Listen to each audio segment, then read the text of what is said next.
दोस्तों આપણે સ્ફટિકમય ઘન પદાર્થોનું વર્ગીકરણ એના માટે હવે જોઈએ તો આ જે ઘન પદાર્થો છે એ પરમાણુથી બનેલા હોય, અણુથી બનેલા હોય, આયનોથી પણ બનેલા હોઈ શકે। એટલે આ આણ્વીય ઘન પદાર્થો એનું આપણે વર્ગીકરણ જોઈએ કયા પ્રકારના બંધ છે તેને આધારે જો વર્ગીકરણ કરીએ તો એક છે આણ્વીય ઘન પદાર્થો। આ આણ્વીય ઘન પદાર્થોમાં ત્રણ પ્રકાર છે।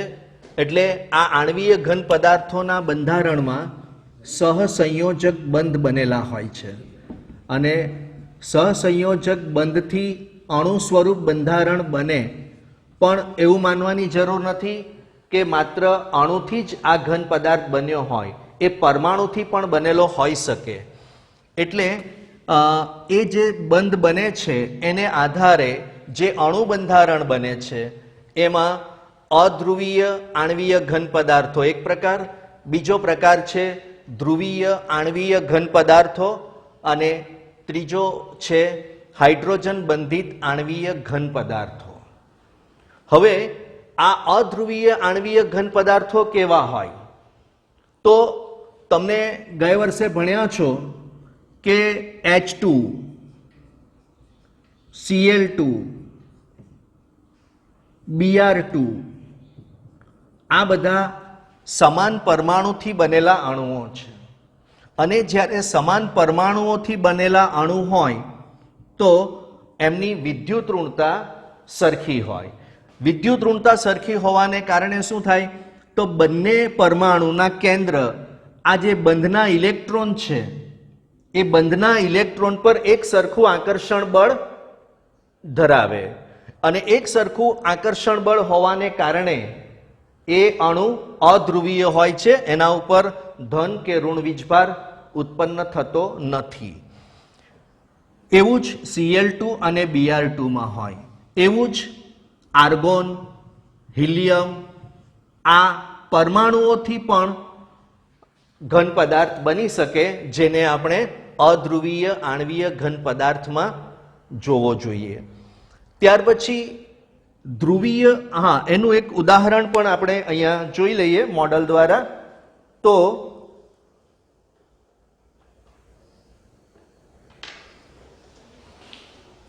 આ H2 અણુ છે, બંને અધ્રુવીય અણુઓ છે।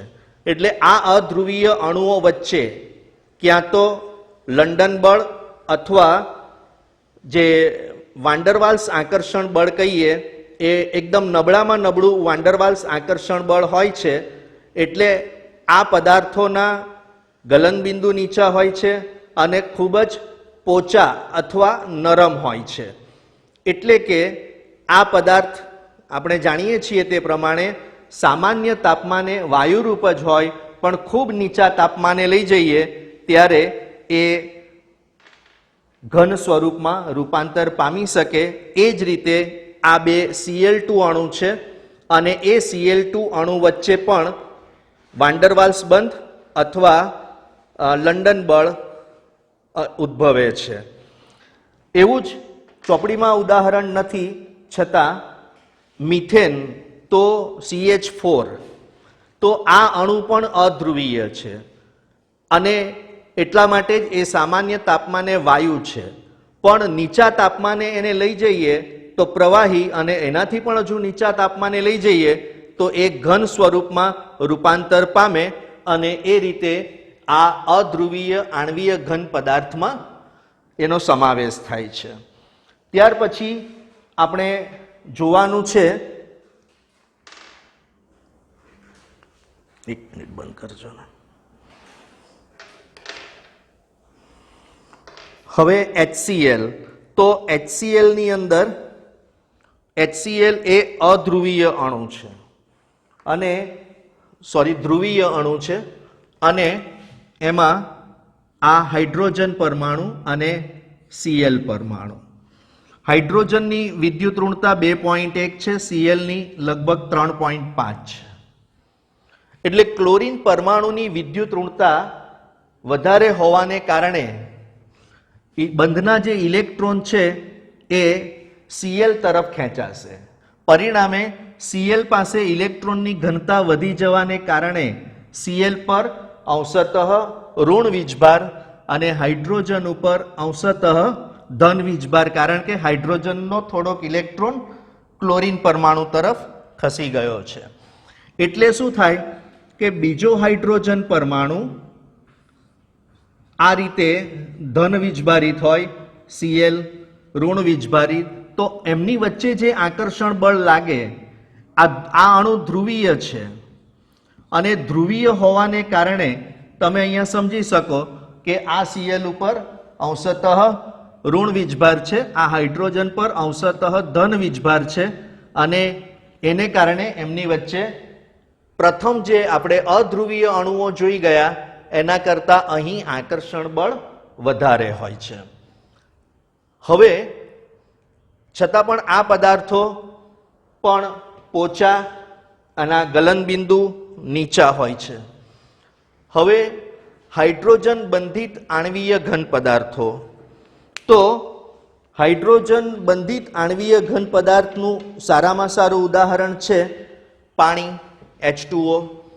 એમાં આ હાઇડ્રોજન, ઓક્સિજન, હાઇડ્રોજન, આની વિદ્યુત ઋણતા 2.1, આની પણ વિદ્યુત ઋણતા 3.5, એટલે બંધના ઇલેક્ટ્રોન હાઇડ્રોજનથી ઓક્સિજન તરફ, એટલે હાઇડ્રોજન પર અંશતઃ ધન વીજભાર, ઓક્સિજન પર અંશતઃ ઋણ વીજભાર હોય.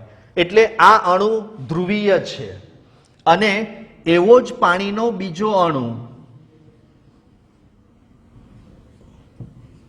અને આ ઓક્સિજન પાસે અબંધકારક ઇલેક્ટ્રોન યુગ્મ છે. એટલે ગયા વર્ષે ભણ્યા તેમ અહીંયા હાઇડ્રોજન બંધ શક્ય છે. આ હાઇડ્રોજન બંધ કયો? આંતર આણ્વીય હાઇડ્રોજન બંધ. એટલે આ મોડલ દ્વારા જો સમજીએ તો સફેદ કલરના જે પરમાણુ છે એ હાઇડ્રોજન પરમાણુ છે અને પીળા કલરનો પરમાણુ એ ઓક્સિજન પરમાણુ છે. આ H2O નો અણુ કોણીય છે. બીજો પાણીનો અણુ આ રીતે આની નજીક ગોઠવાય, પરિણામે આ બંને વચ્ચે અહીં હાઇડ્રોજન બંધ બની શકે. આને કારણે આ પદાર્થની મજબૂતાઈ થોડી વધે છે. આ કારણ કે આમાં વાન્ડરવાલ્સ બંધ તો બને જ, પણ સાથે સાથે આંતર આણ્વીય હાઇડ્રોજન બંધ પણ બનતો હોવાને કારણે આ બેની સરખામણીમાં હાઇડ્રોજન બંધિત આણ્વીય ઘન પદાર્થો જે છે એ વધારે સખત હોય છે. આના ઉદાહરણ તરીકે આપણે બરફ, પાણી નહીં પણ H2O સોલિડ ફોર્મમાં હોય તો આપણે એને બરફ કહીએ છીએ. એટલે બરફની અંદર આ પ્રકારનું આપણને જોવા મળે છે. હવે આપણે જોવાનું છે આયનીય ઘન પદાર્થ. તો આયનીય ઘન પદાર્થ કોને કહેવાય?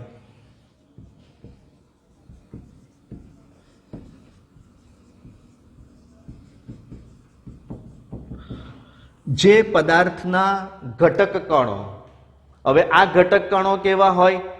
આયન સ્વરૂપે હોય, ધન આયન સ્વરૂપે અને ઋણ આયન સ્વરૂપે. NaCl એનું સારામાં સારું ઉદાહરણ છે. તો તમને ખબર છે કે સોડિયમ ક્લોરાઇડ NaCl માં સોડિયમ આયન એ ધન આયન સ્વરૂપે છે અને ક્લોરાઇડ એ ઋણ આયન સ્વરૂપે છે. એટલે આ ધન અને ઋણ આયનો વચ્ચે વિરુદ્ધ વીજભાર છે ને, એટલે કુલોમ્બિક આકર્ષણ થાય, જેને આપણે આયનીય બંધ કહીએ છીએ. તો આયનીય ઘન પદાર્થનું બંધારણ NaCl નું તમે જાણો છો આ રીતે છે. અને એની અંદર આ ક્લોરાઇડ આયન છે ગ્રીન કલરના, અને ઓરેન્જ કલરના જે છે એ સોડિયમ આયન છે. તો આ આખી એક રચના છે જેની અંદર ધન આયન અને ઋણ આયન એવી રીતે ગોઠવાયા છે કે જેથી વિરુદ્ધ વીજભાર ધરાવતા આયનો નજીક હોય, એમની વચ્ચે આકર્ષણ વધારે થાય અને સમાન પ્રકારના આયનો એકબીજાથી દૂર હોય. તો આવો પદાર્થ એ આયનીય ઘન પદાર્થ કહેવાય. આપણે આ NaCl નું ઉદાહરણ લીધું, પણ બીજા આયનીય પદાર્થમાં બધામાં આવું એક સરખું સ્ટ્રક્ચર નથી હોતું, બદલાયા કરે, જુદું જુદું હોય. ધન આયન નું કદ કેટલું છે, ઋણ આયનનું કદ કેટલું છે, એનો વીજભાર કેટલો છે, એના આધારે સ્ફટિક રચના બદલાતી રહેશે. તો આ સોડિયમ ક્લોરાઇડનું એટલે કે આયનીય ઘન પદાર્થનું ઉદાહરણ છે. હવે આપણે વિચારીએ કે આ પદાર્થ, આ આયનો જે છે એ આયનો પોતાના સ્થાનેથી ખસી શકતા નથી. બધા જ આયનો સ્થાયી છે.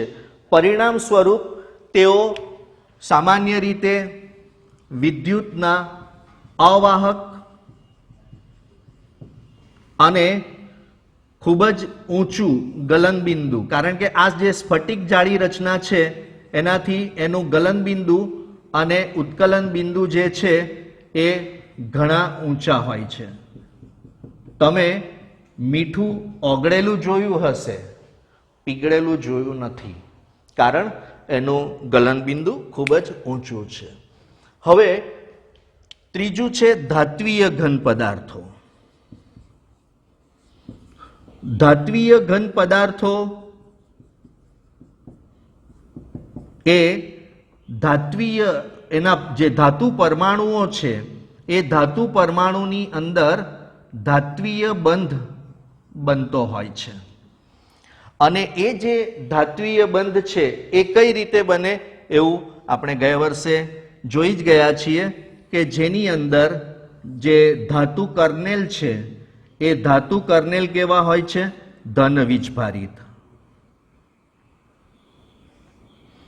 અને એમની વચ્ચે મુક્ત ઇલેક્ટ્રોન અથવા સ્થાનાંતરિત ઇલેક્ટ્રોન સતત ગતિ કરતા હોય છે. અને સતત આ જે સ્થાનાંતરિત ઇલેક્ટ્રોન છે આ ધાતુ કર્નલ છે.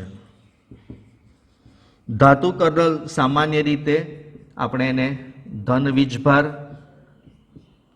વીજભારિત છે અને ઇલેક્ટ્રોન ઋણ વીજભારિત છે, અને એ આ ધાતુ કર્નલની વચ્ચે સતત ગતિ કરતા રહે છે.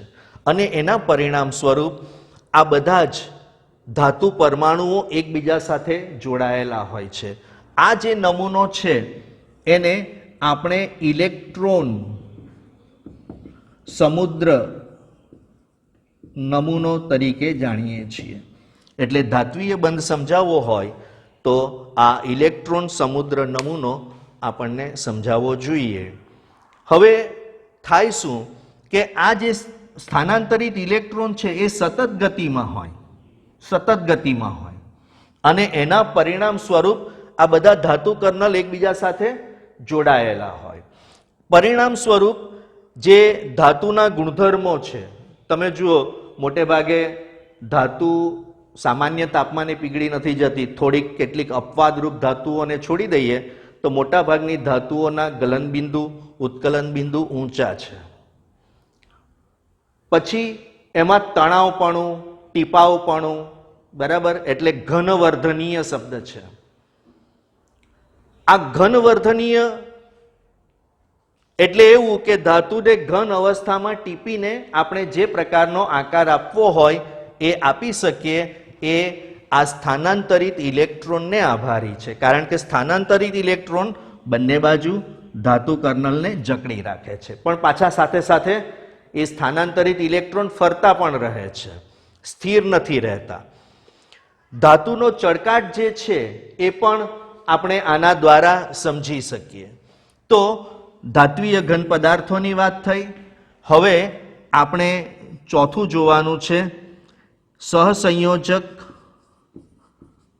બંધ ધરાવતા જાળીદાર ઘન પદાર્થો.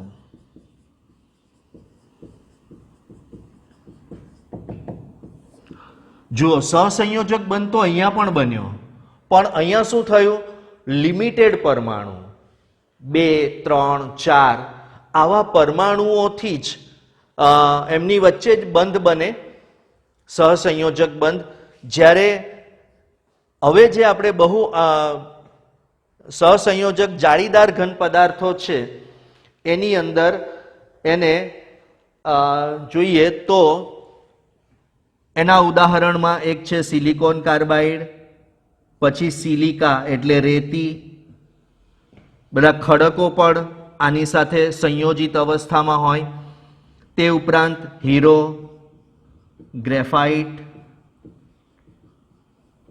તો આને આપણે હીરાના મોડલ દ્વારા થોડુંક સમજવાનો પ્રયત્ન કરીએ તો તમને ખબર છે કે કાર્બનની જે સંયોજકતા છે એ 4 છે, બરાબર.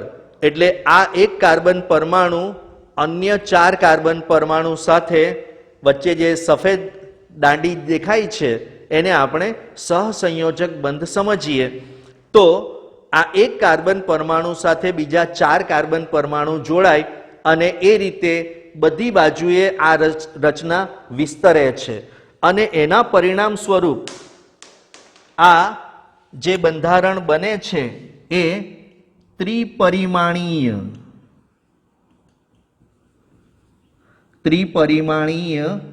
જાળીદાર બંધારણ બને. અને આ ત્રિપરિમાણીય જાળીદાર બંધારણ હોવાને કારણે આ પદાર્થ ખૂબ જ સખત છે. એનું ગલન બિંદુ ઊંચું છે. તમે જુઓ રેતીનું ગલન બિંદુ 1500 ડિગ્રી સેલ્સિયસની ઉપર છે, બરાબર. તો સિલિકોન કાર્બાઇડ એને કાર્બોરેન્ડમ પણ કહેવાય, જે અપઘર્ષક તરીકે વપરાય છે. હીરો તો એ પણ પૃથ્વી પરનો સૌથી સખતમાં સખત પદાર્થ આ હીરો છે અને એમાં સહસંયોજક બંધ છે. પણ એ સહસંયોજક બંધ કેવી રીતે બન્યા છે? પરમાણુઓની ગોઠવણી ત્રિપરિમાણીય જાળીદાર બંધારણ. હા, આમાં એક ગ્રેફાઇટ છે. ગ્રેફાઇટનું બંધારણ તમે જાણો છો, બરાબર. તો ગ્રેફાઇટની અંદર કાર્બન પરમાણુઓના સમતલ છે અને એ સમતલો એકબીજાથી દૂર છે, વચ્ચે વાન્ડરવાલ્સ બંધ છે. એટલે ગ્રેફાઇટ નરમ છે છતાં પણ એનું ગલન બિંદુ તો ઊંચું છે. તો આપણે આજે આ સ્ફટિકમય ઘન પદાર્થોમાં 4 પ્રકારના પદાર્થો જોયા. બંધને આધારે આણ્વીય ઘન પદાર્થો, એમાં 3 પ્રકાર: અધ્રુવીય આણ્વીય ઘન પદાર્થ, ધ્રુવીય આણ્વીય ઘન પદાર્થ, હાઇડ્રોજન બંધિત આણ્વીય ઘન પદાર્થ. હવે આયનીય ઘન પદાર્થમાં આપણે સોડિયમ ક્લોરાઇડ જેવા, calcium chloride, calcium sulphate, calcium carbonate, આ બધા આપણે આયનીય ઘન પદાર્થોમાં સમાવેશ કરીએ. ધાત્વીય ઘન પદાર્થોમાં બધી જ ધાતુઓ આવી જાય, બરાબર. અને એ આપણે ઇલેક્ટ્રોન સમુદ્ર નમૂનાને આધારે સમજી શકીએ. ધાત્વીય બંધ બનતો હોય છે. આના પણ ગલન બિંદુ, ઉત્કલન બિંદુ સામાન્ય રીતે ઊંચા હોય છે. અને આ સહસંયોજક જાળીદાર ઘન પદાર્થો જે સિલિકોન કાર્બાઇડ, સિલિકા, હીરો, ગ્રેફાઇટ એની અંદર. તો આ દોસ્તો, તો આપણે જોયું કે 4 પ્રકારના બંધને આધારે જે પદાર્થોનું વર્ગીકરણ થાય છે એમાં આણ્વીય ઘન પદાર્થો. આ આણ્વીય ઘન પદાર્થોમાં અધ્રુવીય ઘટક અણુઓ હોય છે. કયા આકર્ષણ બળો પ્રવર્તે છે? તો વિસર્જન બળ અથવા લંડન બળ. ઉદાહરણ તરીકે ઘન આર્ગોન, ઘન carbon tetrachloride, hydrogen, iodine, carbon dioxide આ વાયુ ઘન સ્વરૂપે હોવા જોઈએ. આપણી જે અત્યારની માન્યતા છે કે વાયુ સ્વરૂપ એ તો સામાન્ય તાપમાનની વાત છે, આપણે એના ઘન સ્વરૂપની વાત કરીએ છીએ. ભૌતિક સ્વરૂપ મૃદુ હોય છે એટલે કે નરમ હોય છે, વિદ્યુતના અવાહક હોય છે અને ગલન બિંદુ ખૂબ જ નીચા હોય છે, એટલે જ સામાન્ય તાપમાને તે વાયુ સ્વરૂપે છે. આણ્વીય ઘન પદાર્થમાં બીજો પ્રકાર છે ધ્રુવીય પદાર્થો, અને એમાં દ્વિધ્રુવો વચ્ચે આકર્ષણ થાય છે. લાગે તો આંતરાણ્વીય આકર્ષણ જ બળ છે અને એના ઉદાહરણમાં HCl અને સલ્ફર ડાયોક્સાઇડને લઈ શકાય. આ પણ પદાર્થો ભૌતિક સ્વભાવ એનો મૃદુ જ છે, વિદ્યુતના અવાહક છે, ગલન બિંદુ નીચા છે. ત્યાર પછી આ હાઇડ્રોજન બંધિત આણ્વીય ઘન પદાર્થો એટલે અણુ સ્વરૂપના જ પદાર્થો છે, અણુ બંધારણ જ છે, અણુઓથી જ બનેલો ઘન પદાર્થ છે, પણ આકર્ષણ બળમાં વાન્ડરવાલ્સ બંધ ઉપરાંત હાઇડ્રોજન બંધ હોય છે. એના ઉદાહરણમાં બહુ જાણીતું ઉદાહરણ છે બરફ, અને એનો ભૌતિક સ્વભાવ જોવા જઈએ તો એ પદાર્થ સખત છે. કેમ? હાઇડ્રોજન બંધના કારણે આખું હીરા જેવું સખત ત્રિપરિમાણવીય જાળીદાર બંધારણ બનતું હોય છે. વિદ્યુત વાહકતા અવાહક અને ગલનબિંદુ નીચું જ હોય છે. ત્યાર પછી આયનીય ઘન પદાર્થ કયા પદાર્થો તમે જાણો છો? Sodium chloride, magnesium oxide, zinc sulphide, calcium fluoride, આ બધા આયનીય ઘન પદાર્થો છે. ધન અને ઋણ આયનથી બનેલા છે, અને એમની વચ્ચે આયનો વચ્ચે જે આકર્ષણ બળ હોય એને કુલંબિક અથવા સ્થિર વિદ્યુતીય આકર્ષણ બળ કહેવાય. આવા પદાર્થોના ભૌતિક ગુણધર્મોમાં તેઓ સખત હોય છે અને બરડ પણ હોય છે. ઘન અવસ્થામાં તેઓ અવાહક હોય છે, પણ પીગલિત અવસ્થામાં અથવા જલીય દ્રાવણમાં તેઓ વિદ્યુતના વાહક હોય છે. આનું કારણ છે ઘન અવસ્થામાં આયનો પોતાનું સ્થાન છોડી શકતા નથી, જ્યારે પીગલિત કે જલીય અવસ્થાની અંદર આ આયનો મુક્ત હોય છે, એટલે ખસી શકે છે અને એ વિદ્યુત પ્રવાહના વહન માટે જવાબદાર હોય છે. આ પદાર્થોના ગલનબિંદુ ખૂબ જ ઊંચા હોય છે. હવે આપણે જોઈએ ધાત્વીય ઘન પદાર્થો. તો આપણે વાત કરી ગયેલા ઇલેક્ટ્રોન સમુદ્ર નમૂનો, અને એમાં જે ઇલેક્ટ્રોન કર્નલ ધાતુ કર્નલ જે છે એ સ્થિર હોય છે, અને જે મુક્ત ઇલેક્ટ્રોન અથવા સ્થાનાંતરિત ઇલેક્ટ્રોન છે એ સતત ફરતા રહે છે. આ ધાત્વીય બંધ પ્રકારનો પદાર્થ કહેવાય, ધાત્વીય બંધ ધરાવે છે. બધી જ ધાતુઓ આના ઉદાહરણમાં આવી શકે. ધાતુના જે ગુણધર્મો છે કે ધાતુ સખત છે, એને ટીપીને એનો આકાર બદલી શકાય, તન્ય છે, ખેંચી શકાય.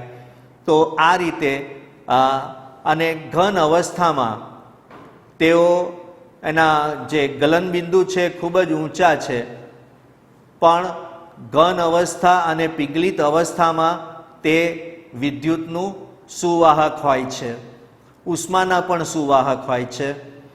ત્યાર પછી સહસંયોજક પદાર્થ અથવા જાળીદાર ઘન પદાર્થો, જે આપણે હીરો, ગ્રેફાઇટ, ક્વાર્ટસ, એની આપણે વાત કરી ગયેલા, આ સિલિકોન કાર્બાઇડની. તો એમાં ત્રિપરિમાણવીય જાળીદાર બંધારણથી સહસંયોજક બંધ દ્વારા આખું ત્રિપરિમાણીય જાળીદાર બંધારણ બને છે. લગભગ ગ્રેફાઇટને બાદ કરતા બધા જ પરમાણુઓના ઇલેક્ટ્રોન સહસંયોજક બંધ બનાવવા માટે વપરાઈ ગયેલા હોય છે, એટલે મુક્ત ઇલેક્ટ્રોન હોતા નથી, એટલે તેઓ વિદ્યુતના અવાહક હોય છે. ત્રિપરિમાણીય જાળીદાર બંધારણ છે એટલે સખત હોય છે. ગલનબિંદુ, ઉત્કલન બિંદુ ઘણા જ ઊંચા હોય છે. તો દોસ્તો, આ રીતે આપણે આ ઘન પદાર્થોના વર્ગીકરણને જોયું. દોસ્તો, આ 7 આદિમ જે એકમ કોષ અથવા 7 સ્ફટિક પ્રણાલીઓને હવે આપણે એનો સારાંશ આ કોષ્ટકની અંદર જોઈએ. તો સૌથી પહેલું આપણે જોયેલું સમઘનીય એટલે કે ક્યુબિક પ્રકારની રચના, અને એમાં વિચલન કયા કયા જોવા મળે? આદિમ, અંતઃકેન્દ્રિત અને ફલક કેન્દ્રિત. એની 3 ધાર આપણે મોડલમાં જોયેલું કે 3 ધારના માપ સરખા, તેમજ 3 ખૂણા એટલે કે આલ્ફા, બીટા અને ગેમા એ 90 ડિગ્રીના હોય. આના ઉદાહરણમાં સોડિયમ ક્લોરાઇડ, ઝિંક બ્લેન્ડ અને કોપર એટલે કે તાંબાની સ્ફટિક રચના. ત્યાર પછી બીજી સ્ફટિક પ્રણાલી છે ચતુષ્કોણીય. એમાં પણ શક્ય વિચલન કયા? તો આદિમ અને અંતઃકેન્દ્રિત. પણ આની અંદર જે બે ધાર છે એ અને બી એના માપ સરખા હોય, જ્યારે સી ધારનું માપ જુદું હોય છે એ અને બી કરતાં. આલ્ફા, બીટા અને ગેમા ત્રણે ત્રણ ખૂણાના માપ 90 ડિગ્રી હોય છે અને એના ઉદાહરણમાં સફેદ, ટીન, SnO2, TiO2 અને CaSO4. ઓર્થોરોમ્બિક એની અંદર આદિમ, અંતઃકેન્દ્રિત, ફલક કેન્દ્રિત અને અંતકેન્દ્રિત આમ ચારેય પ્રકારના વિચલન જોવા મળે છે. આની ત્રણે ત્રણ ધારના માપ સરખા હોતા નથી અને એના જે ખૂણાઓ છે, અક્ષીય ખૂણાઓ આલ્ફા, બીટા અને ગેમા એ 90 ડિગ્રી હોય છે. એના ઉદાહરણમાં રોમ્બિક સલ્ફર જુઓ, અહીંયા પણ રોમ્બિક છે, અહીંયા પણ આ શેપને કારણે જ એને રોમ્બિક સલ્ફર કહેવાય છે. અને બીજું ઉદાહરણ છે પોટેશિયમ નાઇટ્રેટ, ત્રીજું ઉદાહરણ છે બેરિયમ સલ્ફેટ BaSO4. હવે ષટકોણીય, આ પેન્સિલ ટાઈપ તમે આને ધ્યાનમાં લાવો તો એમાં એક જ પ્રકારનું રચના જોવા મળશે. એમાં એ અને બી ધારના માપ સરખા હોય, પણ જે અંદર ઊભી સી ધાર આવે એનું માપ એ અને બી કરતાં જુદું હોય છે. આની અંદર આલ્ફા અને બીટા જે એંગલ છે એ 90 ડિગ્રી હોય છે, પણ ગેમા ખૂણો જે છે એ 120 અંશનો હોય છે. એના ઉદાહરણમાં ગ્રેફાઇટ, આ બંધારણ તમે 11માં જોયું જ છે. ત્યાર પછી ઝિંક ઓક્સાઇડ અને CdS એટલે કે કેડમિયમ સલ્ફાઇડ. રોમ્બોહેડ્રલ અથવા ત્રિકોણીય, એમાં પણ એક જ વિચલન આદિમ પ્રકારનું હોય.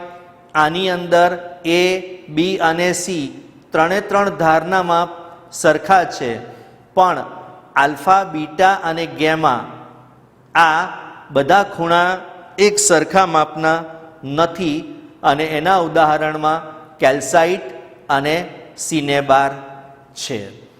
હવે મોનોક્લિનિક, તો મોનોક્લિનિકની અંદર શક્ય વિચલનમાં છે આદિમ અને અંતકેન્દ્રિત.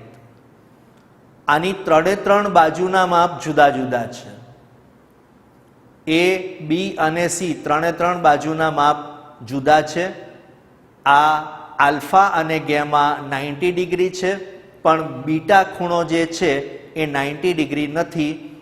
આના ઉદાહરણમાં મોનોક્લિનિક સલ્ફર અને હાઇડ્રેટેડ સોડિયમ સલ્ફેટ એટલે કે સજળ સોડિયમ સલ્ફેટ. ત્યાર પછી છેલ્લો પ્રકાર બાકી છે ટ્રાયક્લિનિક. એમાં શક્ય વિચલનમાં આદિમ જ. આમાં એ, બી અને સી ત્રણે ત્રણ ધારના માપ જુદા. આલ્ફા, બીટા અને ગેમા આ ત્રણે ત્રણ ખૂણાના માપ પણ જુદા અને એના ઉદાહરણમાં પોટેશિયમ ડાયક્રોમેટ, સજળ કોપર સલ્ફેટ અને બોરિક એસિડ H3BO3 આ એના ઉદાહરણ છે. તો આ જે કોષ્ટક છે એના ઉપરથી ઘણા બધા MCQ તૈયાર થાય છે, એટલે આ કોષ્ટક ખાસ લખીને પ્રેક્ટિસ કરીને સમજીને એને તૈયાર કરશો. Thank you.